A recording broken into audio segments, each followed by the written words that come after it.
Sun Devils 5-1 headed to Cincinnati to take on the Bearcats. Early start on Saturday, so we've adjusted our conversation time with Kenny Dillingham to Thursday, and Coach Dillingham joins us right now on the Arizona Sports Line. Coach, good morning. How are you? Phenomenal. How are you? Kenny. Doing great. Congratulations on the win last week.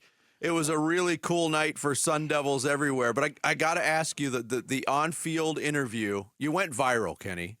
How does your life change at all when you go viral for something like that? I mean, it's more embarrassing than anything. I was just fired up, and I really don't like going viral. That's not my thing. This is about the players. This is about those guys and the work they've put in. So I really didn't like it because it's not about me, and it made it about me. I was trying to get out of there and find my own players before that so they could be interviewed, not me. But it is what it is.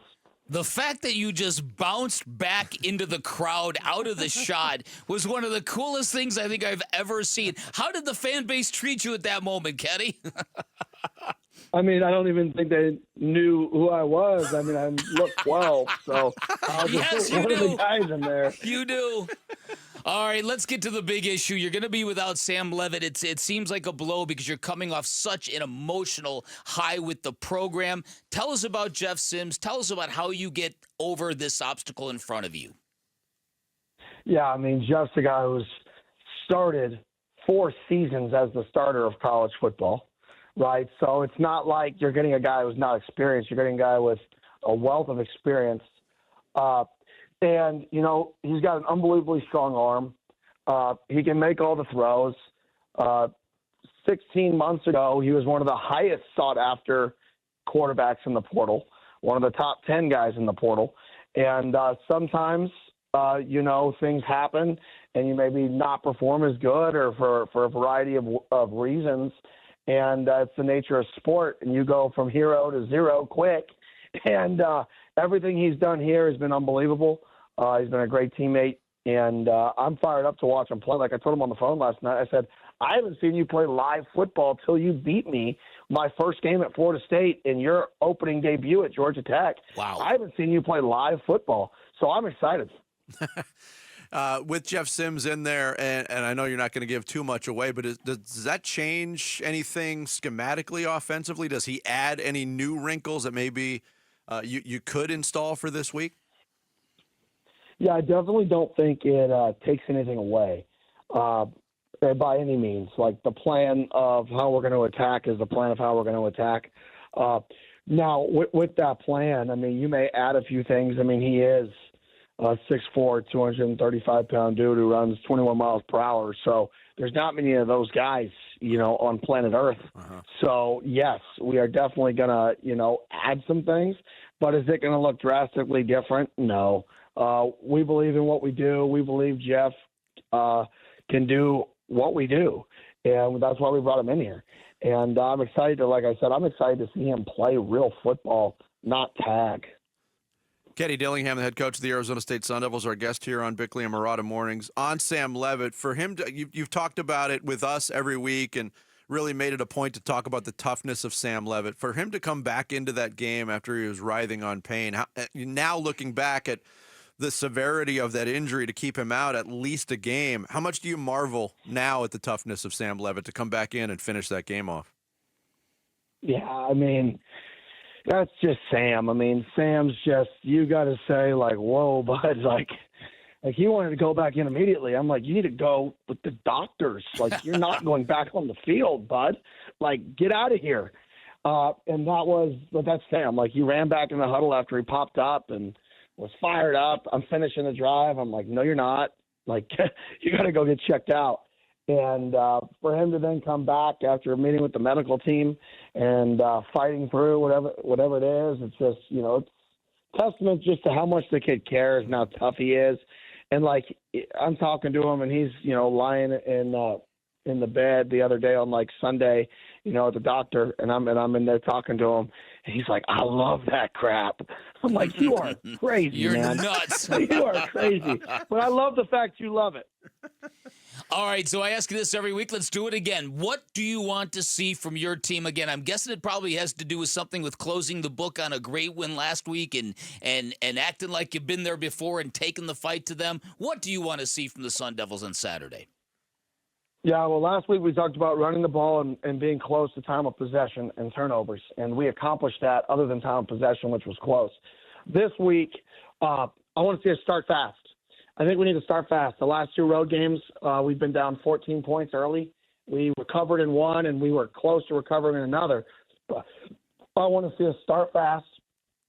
I want to see us be great tacklers, especially on third downs. You know, this is a ball-in-hand offense, which means third downs are all about getting the ball in space to their guys, and we got to be able to tackle them.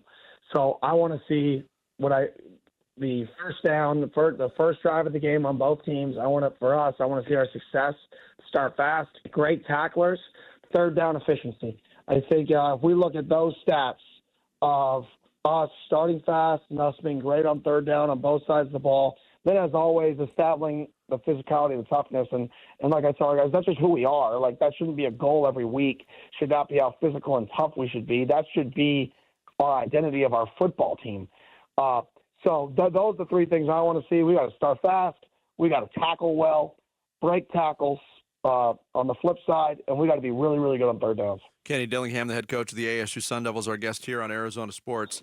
More raving about Cam Scattaboo. I've been watching this program for a long time, Kenny. He's one of the most fun Sun Devils ever to watch with the plays that he makes. The catch he made on the third down, spectacular. The 2 touchdown runs.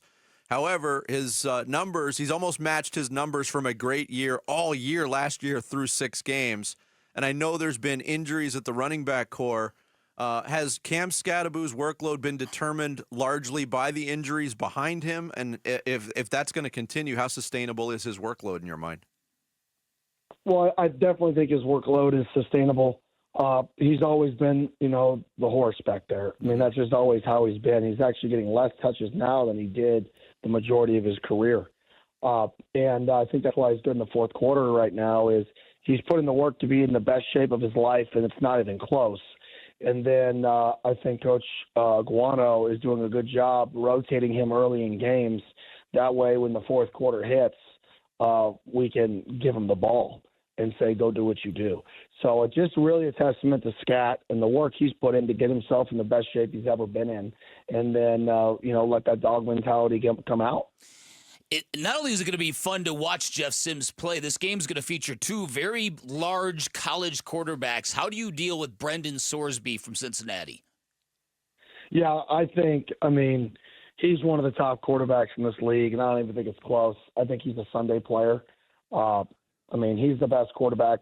Rising was hurt last week, but he's the best quarterback we've faced this year. He is absolutely accurate. He's big. He makes good decisions. He extends plays. So it's a great challenge for us. I think we gotta make him make tough throws. We can't give him easy completions, and then we got to get him off his spot. When you're a big dude like that, you want to be able to see over the O-line. You want to be able to throw the ball hot into zone pressures. You don't want to have to move and get out of the pocket and play this game where you're scrambling left and right. You want to be able to work vertically. So we got to make sure we get him off his spot, and then we close windows quickly because he will tear you apart if you give him zones to throw the ball into. Kenny, it's been 20 years since Arizona State's football team has played a game that kicked off at 9 o'clock Arizona time. So obviously new league, new things to get used to. Other than talking to us a day early, how much have you had to switch things, or is it just business as usual? We've definitely bumped it up. That's an early kickoff. When you're talking 9, that means we get to the stadium at 7. That means pregame meal is roughly at 5:45 Arizona time, which means guys got to wake up at 5:15. When you look at how a day looks, so we bumped up practices an hour this week. All week we leave today, which is why we're on the phone right now, not tomorrow, because we leave today to go to Cincinnati after a walkthrough. To try to get an extra day to get accustomed, and then we'll be there Friday. So we're obviously trying to do everything we can to get our body clocks adjusted. I know there's some belief that you show up, at the last minute, which I normally would believe in. That was the plan up until we kicked off at 9 a.m. our time. If we would have kicked off later, we wouldn't have changed anything. We just would have showed up and played. Yeah. But that's what I believe in. But 9 a.m., I mean, not many people can wake up at 5 and feel good about themselves. True. Right. We resemble that remark, Kenny. And we do it every day. Really quick, lastly, fan engagement last week's game, fantastic. Is this thing going in the direction you want it to go? I definitely believe so. And I knew it wasn't going to happen overnight, and it's still not even close to what it can be. I mean, we haven't even begun to crack the egg in terms of what I believe Arizona State, the support, the city, the Valley can do, and what we can become as a football team. I don't think we've begun to crack the egg on how good we can be. I still, we're screeching out games. We're talking about, are we going to have a hangover and we're a 6.5-point underdog? That's just crazy to process how you could possibly think you're going to have a hangover when you're a 7-point underdog on the road. And it's like, we're not even close to where we can be, but I definitely feel like there's an excitement around the program that wasn't here 20 months ago. And I think that excitement hopefully is just going to grow and grow and grow and grow because, like I've said it a lot of times, in college athletics, it's not about just the coaches. It's not about just the players. It's not about just the admin. It is about the community. The best teams in college sports have communities of support around them. And it's that simple. And if you want a good collegiate program, we need a community behind us. Yeah. Great stuff. Kenny, thanks so much again. Best of luck in Cincinnati. Thank you. And hopefully everybody watched Mighty Ducks after last week. You did wonders for that franchise, Yes, you Kenny. did. We'll talk to you soon. Kenny Dillingham, the head coach of the Arizona State Sun Devils, our guest every week here on Bickley and Marotta Mornings. Thanks for watching Bickley and Marotta. Click to see the latest Bickley Blast and hit the button in the middle to subscribe to Arizona Sports.